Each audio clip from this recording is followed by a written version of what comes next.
Hello friend and welcome to Sustainable Prepping, your home for fear-free emergency preparedness and a sustainable life. My name is Brecky and today we are going to be cooking with food storage. We're going to be making one of my very favorite food storage essentials, cream of anything soup mix.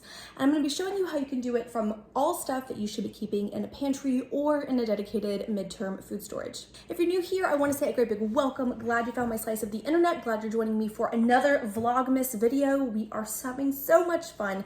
Videos every weekday until Christmas, and it has been a blast. I want to be showing you how you can use your food storage. I want to be preparing you for emergencies, and I want you to be doing it with confidence and not fear. If you're not new, I'm glad that you are still coming back after all this time, and I really appreciate and thank you for supporting me, supporting the channel, watching these videos, sharing them with friends. If you enjoy this, give me a like and definitely hit that subscribe button. Okay, so we have all the ingredients here that we need to make cream of anything soup mix. And all of this is stuff that you should be keeping in either a working pantry or in a midterm pantry.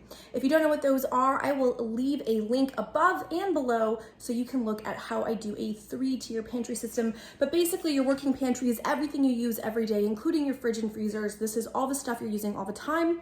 Your mid-tier pantry is a dedicated 1 to 3 or more months of food storage that is a mix of commercially produced food, maybe some freeze-dried food that is stored and rotated on an annual basis. All of that stuff is included, and if you're interested in building that midterm food pantry, I've got a course for you. It is my food storage in a weekend course. I'll leave all the links down there and it will help walk you through creating that 1 month of food storage. But right now we are going to be focusing on using the food storage.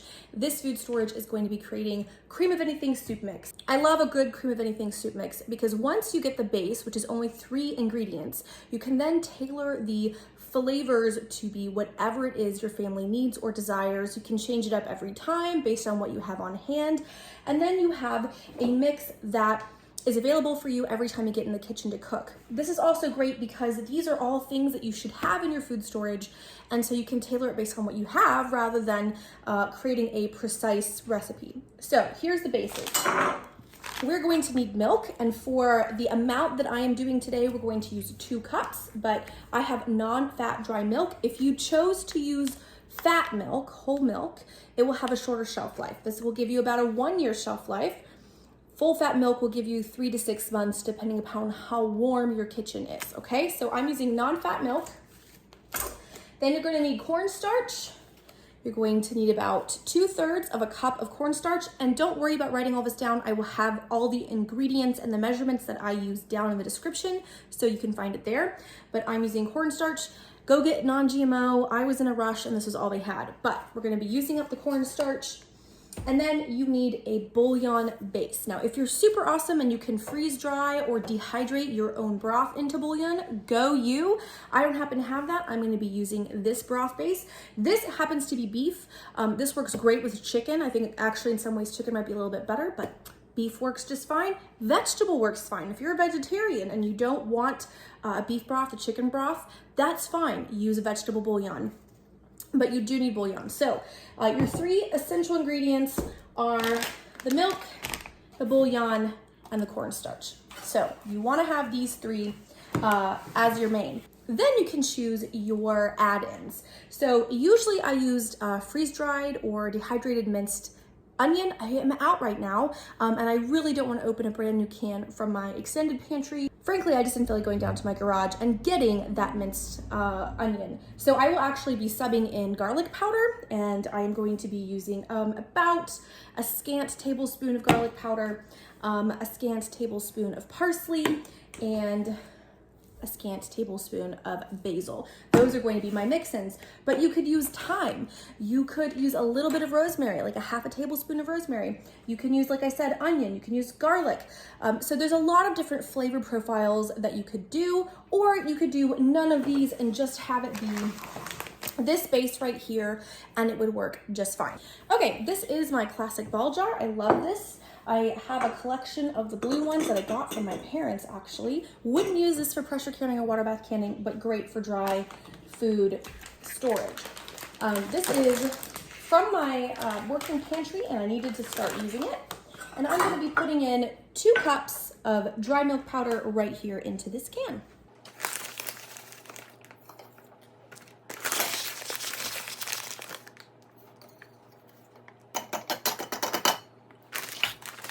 Now this can definitely get a little messy, but that's okay. We can make a little mess. I'm going to be putting in 2/3 of a cup of my cornstarch.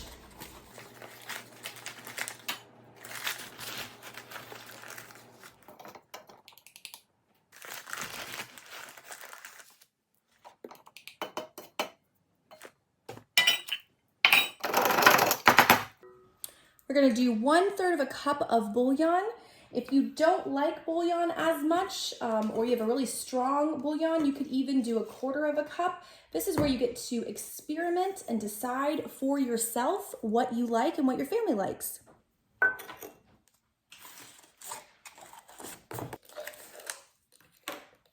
All right, and I have a shallow tablespoon of garlic powder.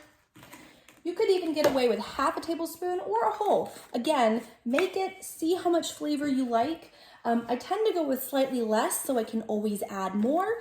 Same thing with all of my herbs. I'm doing a scant tablespoon just to not overwhelm me. And that way, when I'm making whatever meal I'm using this for, I get to decide how much of anything that I want. And again, a scant tablespoon of parsley. Now, some people like to add black pepper. I don't, because I want to have the option of adding how much black pepper I want. I have a child who's very, very sensitive to strong flavors like black pepper, so I tend to be very conservative with how much black pepper I use. If you like black pepper, if you like that little bit of kick, you could add that in. You could even add in a little bit of red chili flakes for a little bit of spice. But if you don't like to have that, if the idea of having that in a creamy soup doesn't actually sound good, then leave it out. Again, you could do what you want. All right, so you're gonna give it a really, really good shake.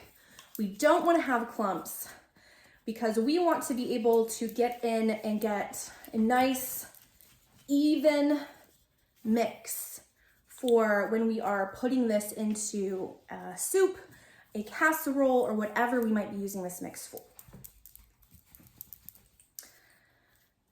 Okay, that looks pretty good. I know I used a blue jar, and I did that on purpose. It will prolong the shelf life by diffusing some of the light that could potentially get in there.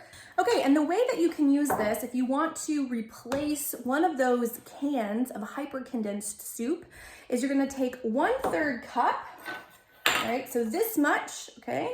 1/3 cup of mix and add it to 1 1/4 to 1 1/3 cup of hot water, okay? So 1/3 cup of mix to 1 1/4 cup of water, and that will give you a nice base, a nice cream of anything base. It's not gonna have the gelatinous consistency of the stuff in the can, obviously, but it's still going to have the flavor. It's going to give you that creamy base. You can expand it. You can use it how you like and how you would use any other cream of soup mix. And this is so easy. Look, I put that together in about 4 minutes. And if I wasn't explaining it to you, I could have done it in 2 minutes. All these ingredients here, except maybe the bouillon, if you don't use bouillon very often. I know I keep it almost exclusively for mixes like this. This is all stuff that you probably have or you should have in a working pantry or a midterm pantry. Now you can take these base ingredients and turn it into a really useful mix. And this mix is gonna save you money at the store. This mix is gonna save you from all those weird chemicals and ingredients and preservatives that are in those little cans. And it's going to save you time when you're having to make a meal. You don't have to mix this up every single time. You just get a 1/3 of a cup or 2/3 of a cup, depending upon how much you want to make, mix it up with your hot water, add it to your recipes, and go. So I hope you found this helpful. I hope this was a good tool to help you use your food storage. Remember, with your dry milk, this doesn't last forever, particularly how I have this as an actual pantry staple, not a midterm pantry staple. But get that number 10 can of milk out, and if you've opened it for holiday baking and you don't know what to do, here's a great way to put it to use. So use your pantry ingredients, get them to work for you, practice with your food storage, and be confident even if there's a food crisis. Friends, thank you for joining me on this Vlogmas adventure. It has been so fun filming 5 days a week. It's a lot, but I've really enjoyed it. And I hope that you have too. Hope you've learned a lot. If you want to hang out with me some more outside of the videos, you can find me on Instagram at @sustainable_prepping. You can find me over my Facebook group. All the information's down in the description. And y'all, use this. Get to know your food storage, get comfortable making things with it. I think we're gonna need it in the new year. So let's be calm and confident in any crisis. Until the next video, happy prepping.